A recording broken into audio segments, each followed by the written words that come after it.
Good morning, everyone. Hope you're all having a wonderful day today. Today, we're going to be talking about a very cool piece of airsoft kit, but of course, this is on an actual firearm. This is my 16-inch BCA rifle. This is a BCA upper, has around 5,000 rounds on it. We're going to be doing a 5,000 round review fairly soon. And it's also on my Palmetto State Armory lower, completely stock. But today, we're going to be talking about this cool little unit here on the end, which is essentially the airsoft version of PEQ-15 or, NGOL or whatever they call it. I have a few other things on here. I have a dual pressure pad and a Surefire knockoff light that comes with the whole package, but specifically we're going to be talking about the PEQ unit and how it works on an actual rifle. Now, as I mentioned, this is designed for airsoft use, so this is a plastic body with an aluminum mount on it, although I should mention that the aluminum mount is only half aluminum. So basically one side of the mount is aluminum and the other is just a bit of hard polymer, hard plastic. But our light laser combo up here is actually fully functional. Up top we have just a standard push button for the laser or whatever else you have it set to. It is just a standard like 5 milliwatt or 5 megawatt laser. I think it's 5 milliwatt laser, which is the maximum you can get as a civilian. It also has a built-in white light, which is 270 lumens, which is actually very good. We'll talk about the lights a little bit later. Has a few different modes. It has just a laser only. It has a constant on, and currently I have it set to the back pressure pad. So the back pressure pad will also activate the laser, and the front one will do the white light on the side. So first up, let's go ahead and talk about the laser. It does technically have an IR filter on the front, though I'm not sure if that works. I don't have any sort of night vision devices to test if the IR filters actually work on either the white light or on the laser itself. But if they do work as an actual IR filter, then you could use them as an illuminator slash laser combo. I was using it just as a visible laser and light combo, of course. Now, the red laser on here is actually very, very bright, and it works very well. The adjustments on it work. There aren't clicks per se, so you kind of just turn it until it's zeroed for wherever you're going to be zeroing it at. But the red laser is actually very, very bright. Like I said, it is just the maximum that you can get as a civilian, so I think it's 5 milliwatts, which when it's really dark outside or even pitch black outside, you can see out to about 200 yards. So as far as visual range, especially when it's dark outside, you can see it for quite a long ways. Now, when it's dusk out, you're good to about 50, 75 yards, that sort of thing. And in the daylight, you're limited to probably about 5, 10 feet. Indoors is, of course, perfect, more than bright enough. But let's go ahead and talk about the bad thing. Now, like I said, this is of course an airsoft PEQ. This isn't meant for use on real firearms, but on a real firearm, it holds it zero for about 2 to 3 magazines. So basically when I took it out, I zeroed it at the first time. So I have my optic zeroed. That's the UTG 1-8. It's zeroed at 50 yards, and then of course I slaved it to the laser. So I was fairly confident that the laser was not going to maintain zero, so instead of doing a constant offset and measuring it, because I was fairly certain again that it wasn't going to hold zero, just because I felt that the laser mounts were going to move on me, and also the actual mount for the unit is only half aluminum and half plastic, so there is a tiny bit of wobble to the unit itself, so I was 100% sure that it wasn't going to hold zero perfectly, so I wasn't really worried about it at long range, because of course I was only shooting to about 50 yards most of the time. So, but after about 2 to 3 magazines, it seems like the up-down zero actually held fairly well, but it moved left about 10 inches at 50 yards after about 3 magazines. Now, on an airsoft gun where there's no recoil, you're really not going to have that issue, so if you're doing stuff with airsoft, it's probably pretty awesome. That being said, if you do bounce it around, if you do knock it against trees or just in and out of cars, that sort of thing, the zero on the laser is going to move, which you would expect. That being said though, for the first 2 or 3 magazines, when you're just using it as a red laser, as a visible laser, and you don't necessarily want to be looking through your optic as it is quite dark outside, it works very, very well for that. So I did enjoy using it, and it was a lot of fun to shoot with, even though it was of course not the most stable thing, and it was going to eventually shift zero on me. Now, other things that I've used it for other than just target shooting and that sort of thing, even though I had to re-zero it every few magazines. Another thing to use it for is if you slave it at whatever you zeroed your rifle at. So for instance, 50 or 100 yards, you're going to slave it to your optic. That way there it's really close. It's probably going to be within an inch or two. Well, really, it should be within about an inch of where your actual impacts are at 100 yards and beyond, and a little bit closer, of course, just because of the offset difference between your barrel, your laser unit, and your optic, which of course are all 3 different offsets. So the other thing that I've used it for is actually coyote hunting. So basically, when you get it out, you confirm that your 0 is on. You're just using the red laser, because generally speaking, when you're coyote hunting, you're out in the bush, you're hiding somewhere essentially, and it's quite dark outside. So using magnified optics might not be the way to go. Coyotes can't really see red very well, so the red laser is a good way to go in that. And of course, it's a very easy aiming solution for under 100 yards, especially when you're laying down.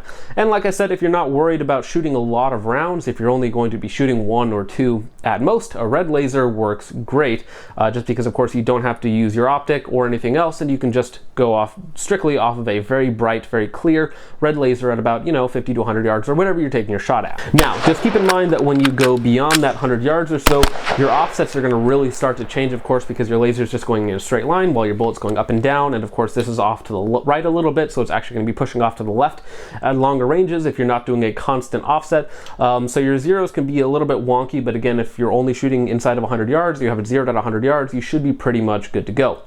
So that's pretty much it for the laser. I actually really like the laser for a coyote hunting role or a varmint hunting role or anything like that. I think that it would work really, really well for that. And like I said, the laser is bright enough and precise enough to use at beyond 100 yards. Now, take in mind that I've seen the laser at beyond 100 yards, to about 200 yards, fairly easy to still see and still pick up. But the difference there is that the farthest shot that I've actually taken with it is about 75 yards. Now, 75 yards with a visible laser, depending on your target, of course, is generally speaking a very easy shot to make. So with this guy, if you're shooting inside of 100, inside of 200 yards for whatever purpose, of course, not super serious, but for target shooting or other fun sort of night activities that you can do with this guy, it actually works fairly well. And again, like I said, for airsoft, it's probably very, very fun. If you're doing nighttime airsofting or anything closer towards dusk, the laser will work really, really good. And of course, you don't have to rely on any optic for that. Now, another thing that I'll go over real fast is that we do have different modes for the light and the laser. So we do have just the visible light in a constant and in a temporary. And then if we go to our last setting, I believe we actually have a dual setting. So when you're on here with one button press, I think you can see both on there. So we get the visible light, which is a 270 lumen, very, very wide throw. I'll show a picture of that on screen. And we also get the laser on there as well with just one push of the button. Now, something that I didn't do on here is I actually took off my hand stop that I generally have on here. So sometimes when I was getting back to it, I would fumble, put my hand in the wrong position, and then I would have to fumble and find where my actual pressure switch was. And that's just because I took off the hand stop that I had on here because it actually interferes with the gas block with how tight this rail is. So just a little bit of a downside there.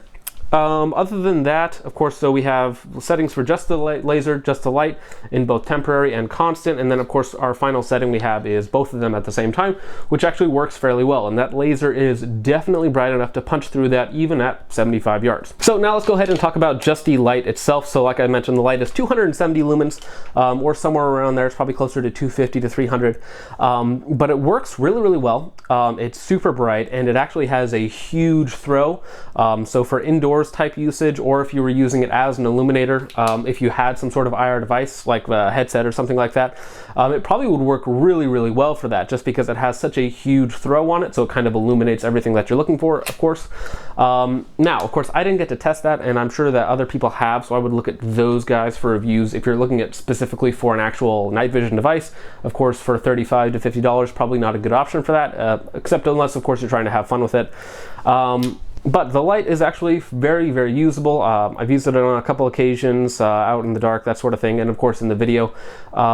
But the light works really, really well. Now I have both the laser light combo and the actual just white light hooked up to the same pressure switch, which is actually really cool. You can buy these guys in like a combo bundle. So I imagine a lot of airsoft guys actually have these on the rifles because they look kind of like the real military setups, and they're very functional for what they are, of course, in that sort of airsofty or LARPy type role.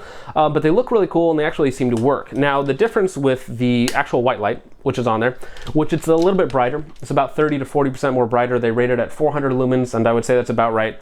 It's not the brightest light in the world, but it definitely has a lot more punch than just the Illuminator.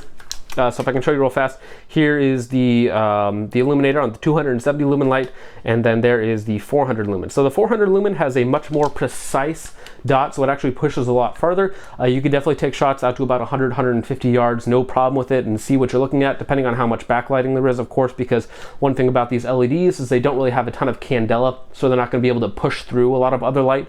But that can, you know, depending on what you're doing. If you're just outside in the dark and there's not a lot of backlight, it doesn't really matter. But for just nighttime shooting at static targets, 400 lumens is okay, especially with how tight of a punch this has. So it has a shorter throw and a much more precise light that actually goes a lot further.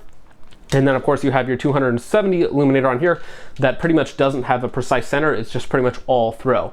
So it illuminates a huge area, but only really bright for about 40, 50 yards, somewhere in that range. So you get a lot further throw with this guy. So depending on how you're running it and what you're doing with it, they complement each other very, very well. Now, when it comes to actually using these, I think that the best way to use them, specifically talking about the laser light combo, is in 3 different ways. So you have the Airsoft route, which is of course what they're designed for, which they will work perfectly good for that. They'll definitely work for that. You know, the Laser Zero probably won't hold if you're bouncing it around or running with it all that much, but it'll be pretty good, especially on an Airsoft gun, probably won't bug you too much. Both lights are more than enough for, again, kind of an Airsoft type role.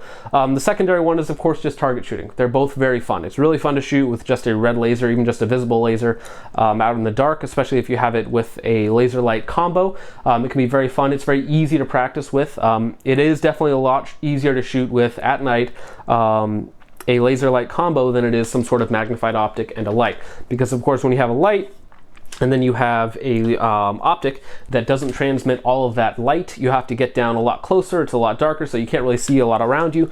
But if you're using this with the laser light combo, or even just the laser, if you still have pretty decent vision, because then of course you can still back off the gun, have all of your peripheral vision, and of course still have a very precise point of aim.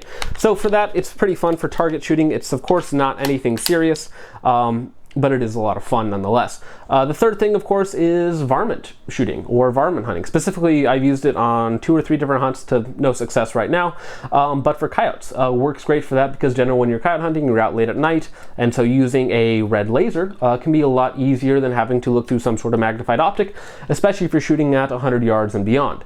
Now, like I said, the offsets that you're going to be using, the way you zero it's going to affect it a lot beyond 100 yards, but inside of 100 yards it should be a fairly easy shot to make. And the nice thing about it is because it's just a red laser, it's very, very easy to zero with just your optic. So when you go out there to set it up wherever you're at, you can just slave it to your optic and you're good to go for the rest of the night. Now, of course, it does work on really any sort of 5.56 platform or anything with fairly minimal recoil. I think if you're using it on something like an AR-10 or anything that's in a higher caliber like 308 or even like an AK or something like that, you'd probably be throwing around that laser anywhere. But another really good setup for it is, again, in the varmint hunting category or just sport shooting or whatever you want to do with it, is 22s or something like that. Something very, very low recoil. So 22, 17 HMR, 22 mag, that sort of thing.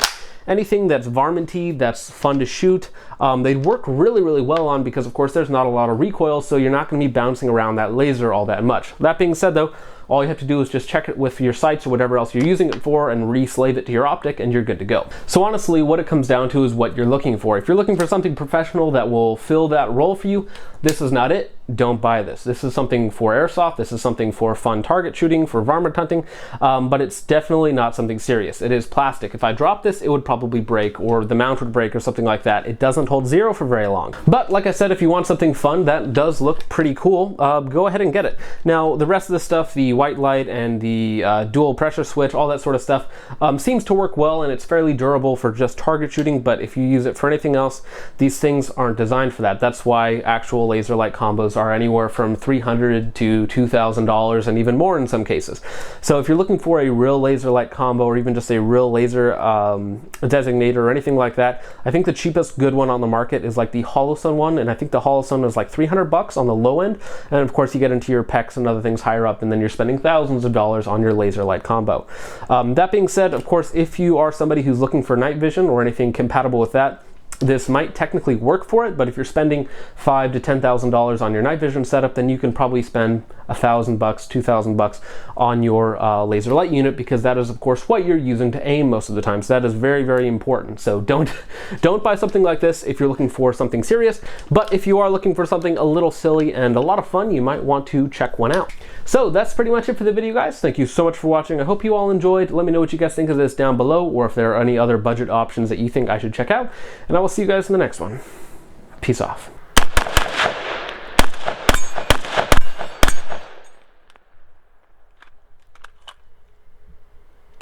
One left in it. All right, ready for an easy one? So yeah. Come here. Hey you. Yeah, you. What are you still doing here? The video's over. Wait. Why are you still here? Like, share, and subscribe. Or don't. The choice is yours. But if you do subscribe, thanks. And I like pizza. Peace off.